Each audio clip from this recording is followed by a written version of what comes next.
Baiklah teman-teman semua. Jadi kali ini kita akan membahas mengenai ruang lingkup keuangan negara.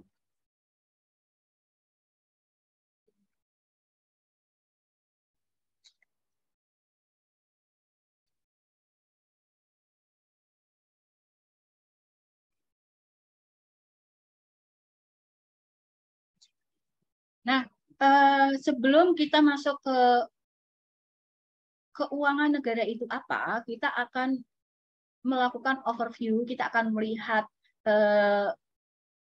secara keseluruhan dulu mengenai ilmu ekonomi. Kenapa? Karena keuangan negara itu merupakan bagian dari ilmu ekonomi yang merupakan aplikasi dari ilmu ekonomi.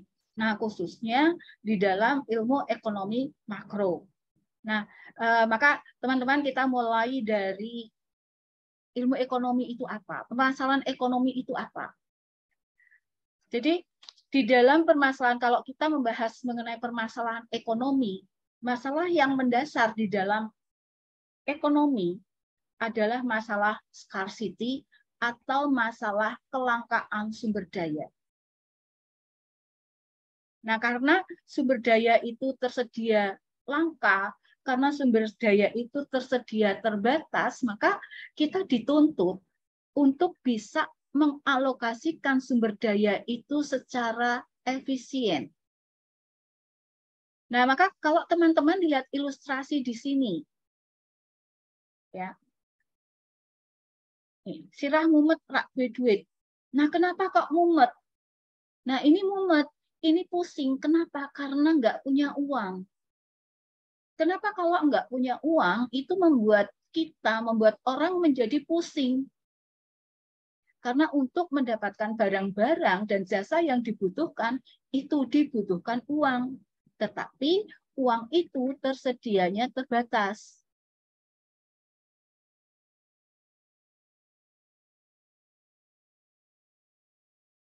Ya, jadi kalau kita punya uang yang unlimited, kalau kita punya uang yang nggak terbatas gitu ya, kita nggak usah mumet mau beli apa dapat, mau butuh apa dapat dengan uang itu, tetapi menjadi pusing, menjadi mumet karena kita atau karena uang kita itu terbatas. Nah, kemudian karena keterbatasan tersebut, karena ada yang namanya scarcity, maka kita itu dihadapkan pada suatu masalah. Masalah apa itu? Yaitu masalah pilihan, problem of choice. Ketika kita membuka mata, setelah bangun tidur, itu pun kita sudah dihadapkan pada pilihan. Antara mau meneruskan tidur sebentar, atau segera bangun. Mau mengikuti kuliah, atau mau bolos. Nah, itu kan waktu bangun tidur itu sudah dihadapkan pada pilihan. Kenapa? Karena waktu itu juga scarce, waktu itu juga terbatas. Kemudian kita bisa menggunakan waktu itu untuk berbagai macam penggunaan. Ketika kita teman-teman lulus SMA, lulus SMK, nah itu juga sudah dihadapkan pada pilihan. Mau kemana?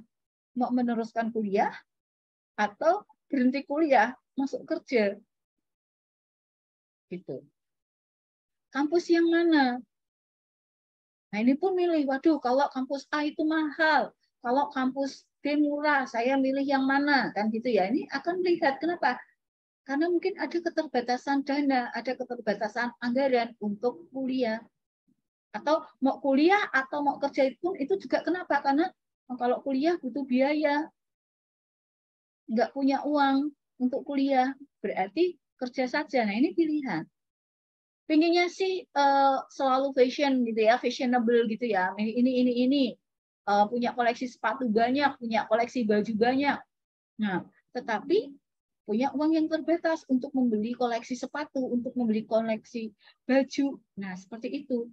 Kita dihadapkan pada masalah pilihan. Jadi karena kita dihadapkan pada masalah pilihan, maka kemudian menjadi persoalan adalah bagaimana kita bisa memilih dengan tepat. Seperti itu. Nah, lebih lanjut lagi mengenai kelangkaan, mengenai scarcity, itu sebenarnya apa?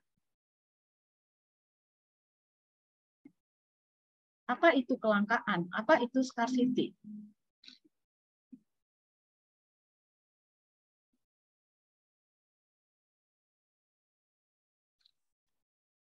Nah, ini teman-teman. Apa sih yang dimaksud dengan kelangkaan? Apa yang dimaksud dengan scarcity? Scarcity adalah keterbatasan sumber daya. Sementara kebutuhan atau keinginan manusia serba tak terbatas. Maka diperlukan adanya pengaturan-pengaturan. Jadi maksudnya keterbatasan di sini adalah kondisi di mana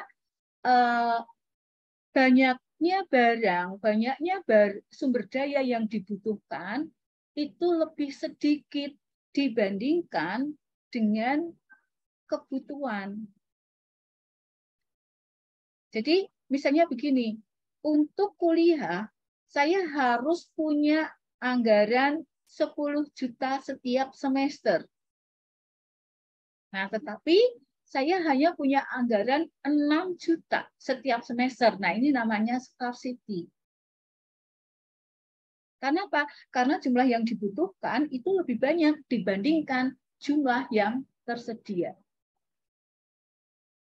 Jadi scarcity itu konteks seperti itu. Nah, karena jumlah yang dibutuhkan itu lebih banyak dibandingkan jumlah yang tersedia, maka jumlah yang tersedia yang ada, sumber daya yang ada ini harus bisa kita atur sedemikian rupa. Kita harus melakukan pengaturan supaya alokasi sumber daya yang ada itu dapat memberikan hasil yang sebaik-baiknya, setinggi mungkin. Kita dituntut untuk memilih penggunaan sumber daya itu secara tepat. Nah, pengaturan sumber daya bagaimana atau memilih bagaimana pengalokasian sumber daya secara tepat, itulah yang kemudian kita masuk ke konsep efisiensi. Jadi, efisiensi itu mengacu pada pengertian bagaimana sumber daya yang terbatas tersebut dapat digunakan sebaik-baiknya atau secara tepat. Maka ketika kita di dalam kondisi di mana bahwa sumber daya yang ada, sumber daya yang kita miliki itu sudah kita gunakan dengan cara yang tepat, yang terbaik, berarti kita berada pada kondisi efisien. Nah, secara garis besar, apa yang saya sampaikan tadi itu bisa kita ekspresikan di dalam bentuk flowchart seperti ini. Ini ruang lingkup, sebenarnya merupakan ruang lingkup ilmu ekonomi ya. Jadi ada suatu kondisi yang memiliki sifat bertolak belakang. Nah, kondisi yang memiliki sifat bertolak belakang itu yang pertama yaitu terkait dengan keberadaan atau ketersediaan sumber daya. Nah, mengenai ketersediaan sumber daya di sini teman-teman bisa lihat bahwa sumber daya itu tersedia terbatas. Ini dihadapkan pada kenyataan lain, yaitu ketika kita berbicara mengenai kebutuhan. Kebutuhan itu sifatnya tidak terbatas. Nah, ini belum lagi teman-teman, kalau kita membahas atau berbicara mengenai keinginan. Keinginan itu lebih tidak terbatas tentu saja. Apa sih bedanya kebutuhan dan keinginan? Nah, yang membedakan antara kebutuhan dan keinginan, teman-teman.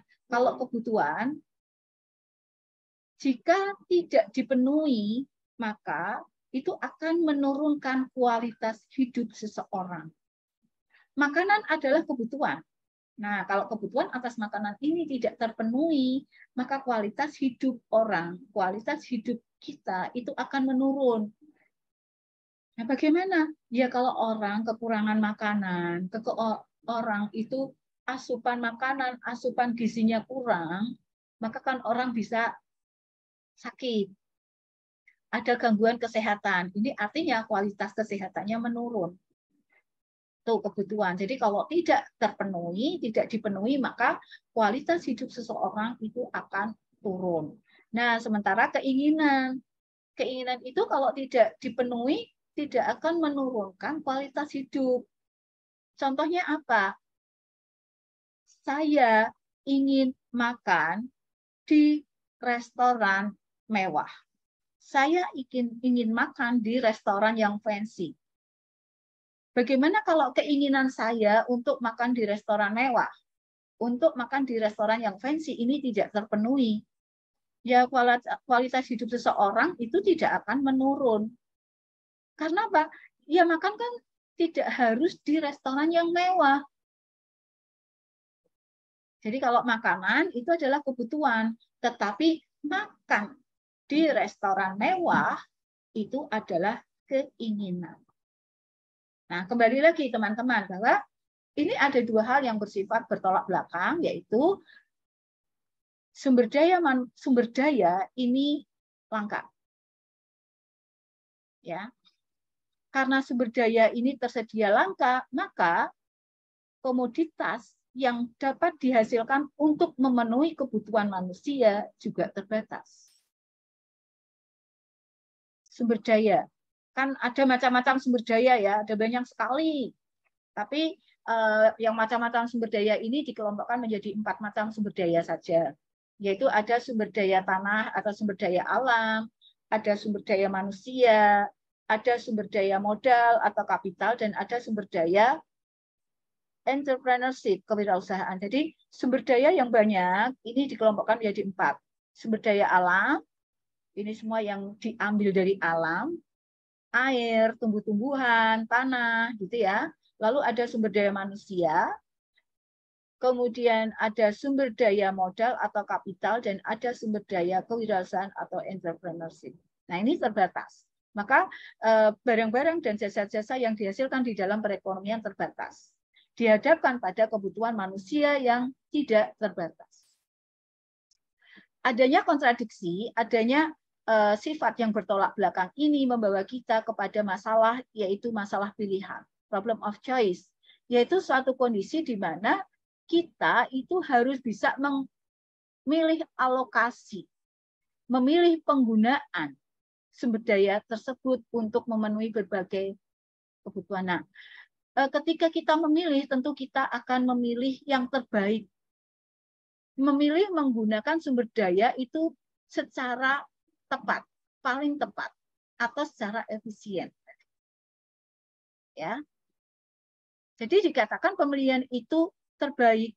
Dikatakan bahwa pilihan itu merupakan pilihan yang tepat kalau pilihan itu memberikan value, kalau pilihan itu memberikan nilai yang tertinggi.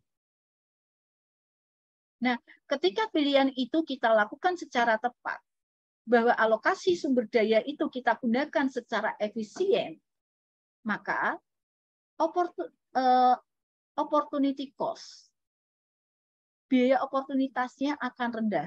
Jadi teman-teman, setiap pilihan itu pasti menimbulkan apa yang disebut sebagai biaya oportunitas.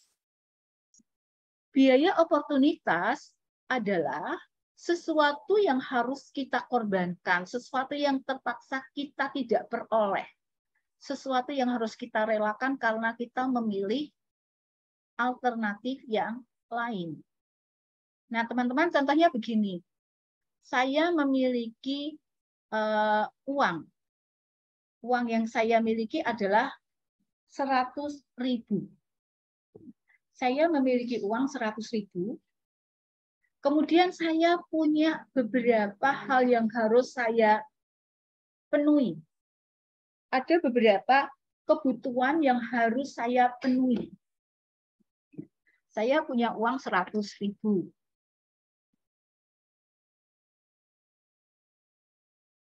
Seperti ini. Nah, uang 100.000 ini kan kita bisa gunakan untuk berbagai macam kebutuhan. Itu ya teman-teman ya. Nah, kemudian saya kebetulan itu punya utang yang jumlahnya 100.000. Kemudian saya kehabisan pulsa yang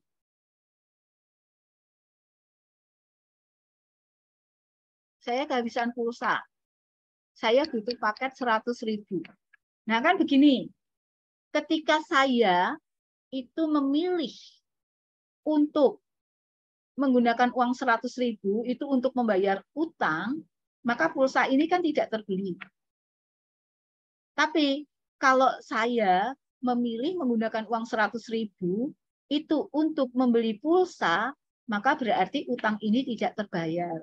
Nah, sesuatu yang tidak bisa kita dapatkan, kesempatan yang hilang, itulah yang disebut sebagai biaya oportunitas. Jadi ketika saya memilih menggunakan uang 100.000 itu untuk membayar utang, maka biaya oportunitasnya adalah pulsa. Ketika saya memilih menggunakan 100.000 itu untuk membeli pulsa, maka biaya oportunitasnya adalah saya tidak bisa membayar utang. Nah, lalu pertanyaannya, saya gunakan untuk apa sebaiknya? Untuk bayar utang atau untuk membeli pulsa? Nah, maka saya akan mempertimbangkan, lah kalau bahasa mudahnya ya untung ruginya lah, gitu ya. Kalau saya memilih membayar utang, konsekuensinya apa? Kalau saya memilih menggunakan untuk membeli pulsa, konsekuensinya apa? Saya mikir, kalau saya beli pulsa, wah nanti kredibilitas saya bagaimana nih? Hancur nih. Saya tidak dipercaya lagi kalau nanti saya mau pinjam uang. Gitu. Kalau saya memilih untuk membayar utang, kalau pulsa nanti kan saya bisa sekali waktu itu misalnya pinjam handphone teman atau pinjam handphone saudara untuk bisa menghubungi orang lain. Jadi kayaknya nggak urgen-urgen amat sih. Yang urgen adalah untuk bayar utang. Berarti membayar utang itu akan memberikan value yang lebih tinggi dibandingkan pulsa. Maka saya akan menggunakannya untuk membayar utang. Seperti itu. Karena apa? Karena biaya oportunitasnya akan lebih kecil dibandingkan kalau saya menggunakannya untuk membeli pulsa. Biaya oportunitas ini tidak selalu uang.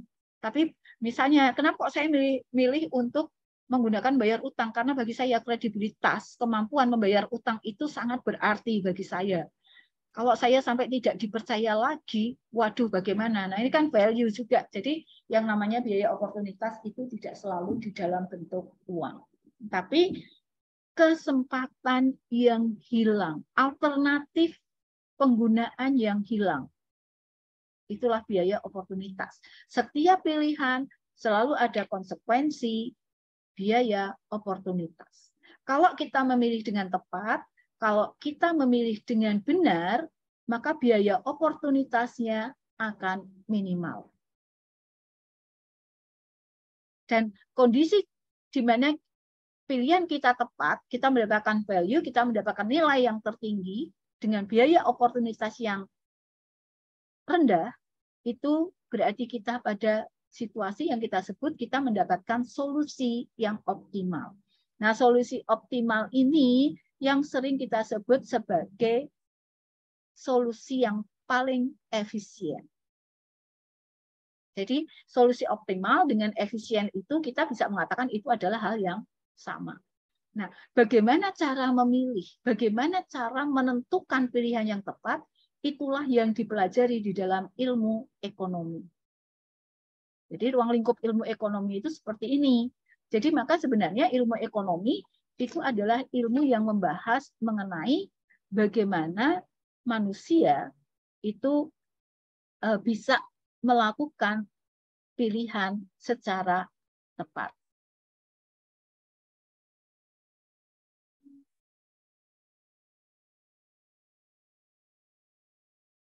Nah, kemudian selanjutnya teman-teman,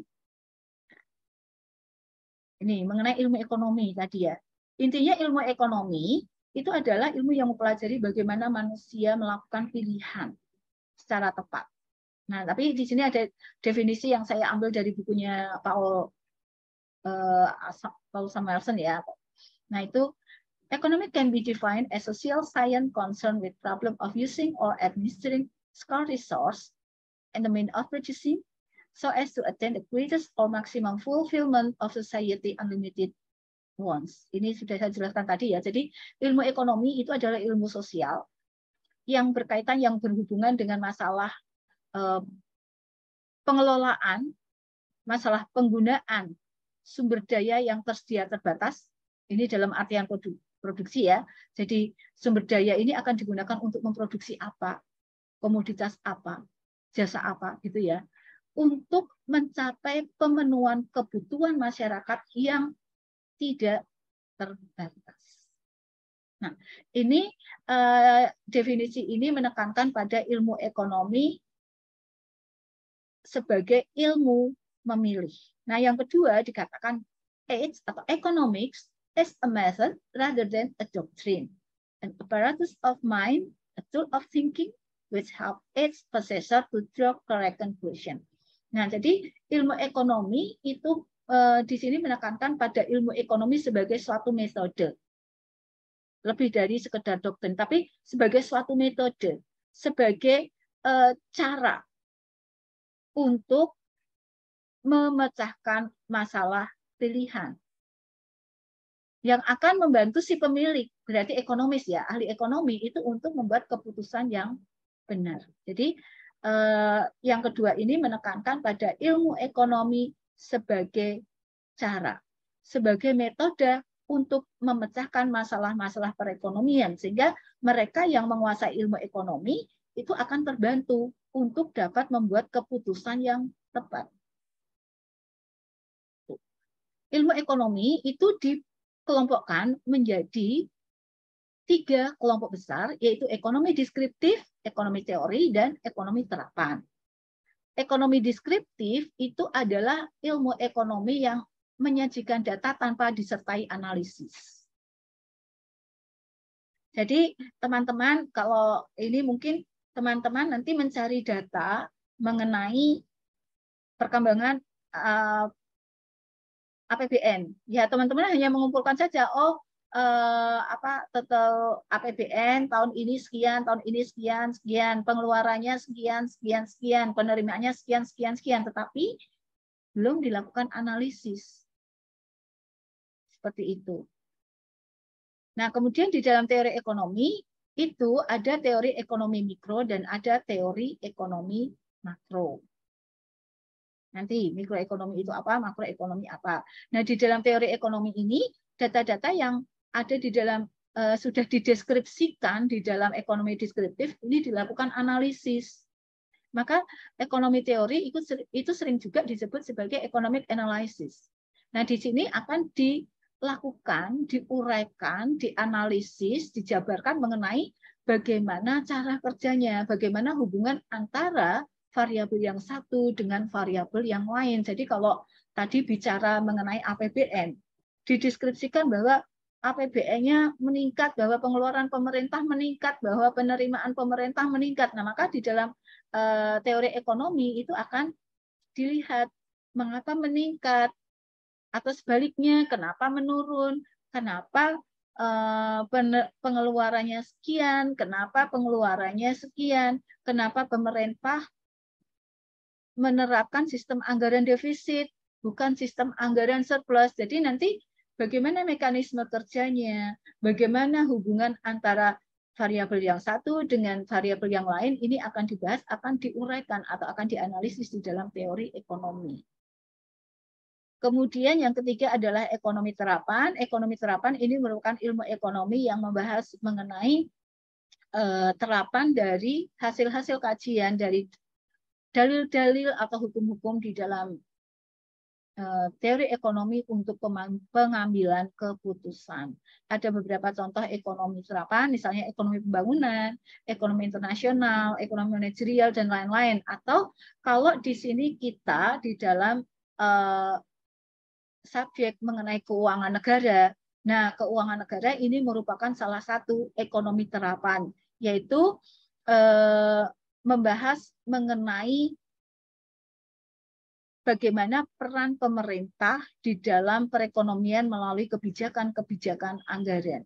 Nah ini, jadi keuangan negara itu merupakan salah satu contoh dari ekonomi terapan. Selain dikelompokkan dalam 3 kelompok besar, yaitu ekonomi deskriptif, ekonomi teori, dan ekonomi terapan, ilmu ekonomi itu juga kelompokkan menjadi dua, ada yang namanya positif ekonomi dan ada yang namanya normatif ekonomi. Positif ekonomi itu adalah ilmu ekonomi yang selalu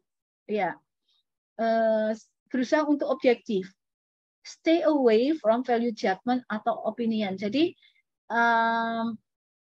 ada buktinya, sesuatu yang nyata, bicara mengenai what is. Ya. Design. Jadi berbicara mengenai apa yang wujud, apa yang akan wujud, apa yang telah wujud. Contohnya adalah kalau teman-teman di dalam pembahasan dalam mata kuliah, mungkin ya mata kuliah pengantar ilmu ekonomi yang pernah teman-teman dapatkan, gitu ya, itu mungkin teman-teman tidak asing lagi dengan hukum permintaan. Hukum permintaan mengatakan, kalau harga naik, jumlah yang diminta turun ceteris paribus. Maka apa yang akan wujud? Dengan asumsi bahwa faktor-faktor yang lain tidak berubah, dengan faktor asumsi, dengan anggapan bahwa faktor-faktor yang lain yang juga berpengaruh terhadap permintaan itu tidak berubah atau konstan, maka ketika harga naik, permintaan terhadap suatu barang tertentu akan turun. Itu adalah contoh positif ekonomi. Kemudian normatif ekonomi. It is subjective and expresses a person's or group opinion. Jadi kalau normatif ekonomi itu mencerminkan bagaimana pendapat kelompok, bagaimana pendapat individu terhadap suatu masalah ekonomi tertentu. Nah, ini kan sifatnya subjektif. Membahas mengenai how should be, bagaimana seharusnya, apa yang sebaiknya, how should be, what ought to be. Jadi kalau misalnya masalah ekonominya apa? Masalah ekonominya adalah nih di Indonesia nih sekarang stok beras berkurang. Sementara kebutuhan beras dalam negeri itu cenderung naik. Pertanyaannya, bagaimanakah seharusnya untuk menutup kekurangan kebutuhan beras dalam negeri? Pertanyaan begitu kan? Nah, mungkin akan ada pihak-pihak yang mengatakan, ada kelompok tertentu yang mengatakan, udah impor saja. Tetapi yang lain mengatakan, jangan impor, galakkan swasembada beras. Nah, misalnya begitu. Mana yang benar? Semuanya benar, karena sifatnya subjektif. Bahwa yang mengatakan sebaiknya impor saja, mereka punya alasan sendiri. Mereka yang mengatakan, kita tingkatkan dong swasembada beras, itu punya alasan sendiri. Ya, semuanya benar. Itu. Jadi ini normatif ekonomi. Nah, kemudian kembali tadi bahwa ilmu ekonomi, teori ekonomi itu ada dua cabang, yaitu mikroekonomi dan makroekonomi. Mikroekonomi adalah teori ekonomi yang fokus pada perilaku ekonomi para pengambil keputusan di dalam perekonomian secara individual. Nah, kalau kita berbicara mengenai pelaku ekonomi, itu siapa? Pelaku ekonomi itu ada konsumen, ada produsen, ada buruh, ada pemerintah, ada pemilik tanah, pemilik modal, dan lain sebagainya. Nah, mikroekonomi itu membahas pada bagaimana para pengambil keputusan di dalam perekonomian tersebut itu memilih alternatif dan apa akibat dari pilihan tersebut. Jadi seperti tadi, contoh saya di atas tadi, saya sebagai konsumen, saya punya uang 100.000. Saya punya dua kebutuhan, yaitu bayar utang dan beli pulsa. Nah, mikroekonomi itu membahas mengenai bagaimana saya memilih penggunaan atas uang 100.000 tersebut untuk membayar utang ataukah untuk membeli pulsa, dan apa akibat dari pilihan saya tersebut. Contohnya begitu, itu mikroekonomi. Kalau misalnya perusahaan, nih, nah perusahaan itu punya biaya tertentu juga, maka bagaimana biaya yang tersedia ini akan dimanfaatkan oleh perusahaan dan apa akibat dari pilihan penggunaan tersebut? Ini merupakan pembahasan di dalam mikroekonomi. Macroeconomy analysis of aggregate economics, ya, aggregate economics activity. Jadi akan berbicara mengenai grand total economy, berbicara menganalisis perekonomian secara keseluruhan atau perekonomian secara agregat. The action of the separate decision makers, salah ketik itu ya, decision makers that are analyzed in microeconomic are added together and macroeconomy in order to focus on things effect on economic as a whole. Jadi kalau di dalam mikroekonomi tadi kan secara individual konsumen mengambil keputusan, secara individual perusahaan mengambil keputusan, secara individual buruh mengambil keputusan. Nah, di dalam makroekonomi, keputusan-keputusan yang dilakukan secara terpisah di dalam mikroekonomi itu disatukan. Sehingga menjadi satu kesatuan. Sehingga makroekonomi itu hanya fokus pada bagaimana faktor-faktor yang fokus pada hal-hal atau pada masalah-masalah yang berpengaruh terhadap perekonomian secara keseluruhan. Dan singkatnya begini, makroekonomi itu hanya membahas mengenai faktor-faktor yang berpengaruh terhadap perekonomian secara keseluruhan. Nah, kira-kira apa saja faktor-faktor yang berpengaruh terhadap perekonomian secara keseluruhan itu apa saja?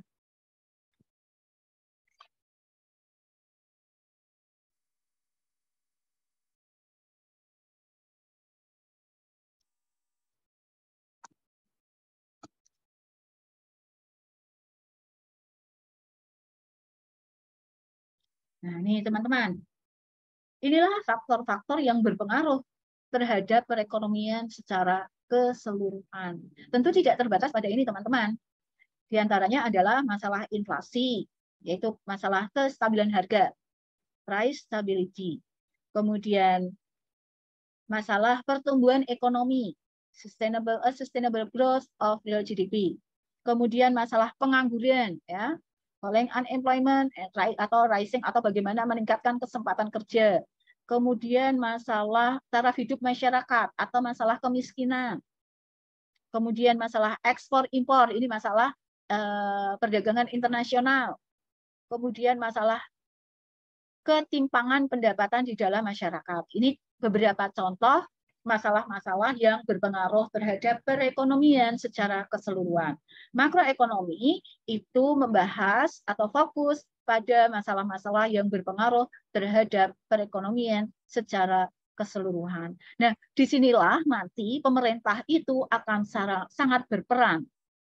Ya, di antaranya adalah melalui kebijakan-kebijakan anggaran. Nah, baiklah teman-teman mengenai ekonomi publik. Jadi saya akan mulai dulu dari mekanisme pasar. Kalau teman-teman belajar di dalam pengantar ilmu ekonomi, tentu tidak asing dengan istilah mekanisme pasar. Jadi mekanisme pasar itu adalah proses tarik-menarik antara permintaan, penawaran di pasar, membentuk harga pasar, membentuk keseimbangan pasar. Nah, di dalam keseimbangan pasar itu akan tercipta harga yang disebut sebagai harga keseimbangan atau harga pasar. Nah, permasalahan-permasalahan ekonomi ini akan selesai melalui mekanisme pasar tersebut. Ya, akan selesai melalui mekanisme tarik-menarik antara permintaan pasar dengan penawaran pasar. Namun, bagaimana mekanisme pasar ini dapat berjalan dengan lancar itu memiliki sejumlah asumsi atau ada kondisi yang dipersyaratkan. Misalnya, pasarnya itu harus pasar persaingan sempurna, bahwa harga itu harus fleksibel untuk naik turun. Nah, di dalam kenyataannya, pasar yang namanya persaingan sempurna dalam arti persaingan murni itu tidak ada. Dalam kenyataannya yang namanya harga itu cenderung kaku, cenderung rigid. Terutama untuk turun. Sekalinya harga naik, nggak pernah turun lagi kan gitu. Nah, maka hal-hal tersebut itu menyebabkan pasar itu mengalami kegagalan. Ada kepincangan-kepincangan di dalam mekanisme pasar. Oleh karena itu, maka dibutuhkan campur tangan pemerintah, dibutuhkan intervensi pemerintah. Nah, ekonomi publik. Ekonomi publik itu apa? Ekonomi publik adalah ilmu ekonomi yang membahas dan menganalisis peran pemerintah atau negara di dalam perekonomian. Sedangkan keuangan negara, ilmu keuangan negara adalah ilmu ekonomi yang mempelajari tentang kegiatan-kegiatan pemerintah dalam bidang ekonomi, terutama penerimaan dan pengeluarannya, serta pengaruhnya terhadap perekonomian. Maka sering dikatakan ilmu keuangan negara itu adalah ilmu atau studi tentang pengaruh APBN terhadap perekonomian atau peran APBN dalam pencapaian tujuan kegiatan ekonomi. Nah, tujuan kegiatan ekonomi itu apa? Objektif sekali atau tujuan sekaligus juga ini merupakan pokok bahasan di dalam makroekonomi, antara lain masalah pertumbuhan ekonomi, masalah stabilitas harga, masalah distribusi pendapatan, masalah kesempatan kerja, masalah apa lagi ya? Masalah ketimpangan pendapatan di dalam masyarakat, masalah utang luar negeri, kemudian masalah defisit neraca pembayaran, kemudian masalah apa lagi tadi ya?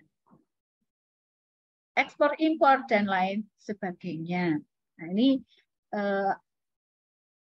mengenai keuangan negara. Nah, saya kira teman-teman untuk ruang lingkup keuangan negara saya cukupkan sekian ya. Jadi kita akan ketemu lagi di dalam pertemuan selanjutnya secara lebih detail mengenai kepincangan mekanisme pasar, mengenai peran pemerintah. Mengapa peran pemerintah di dalam perekonomian itu sangat dibutuhkan.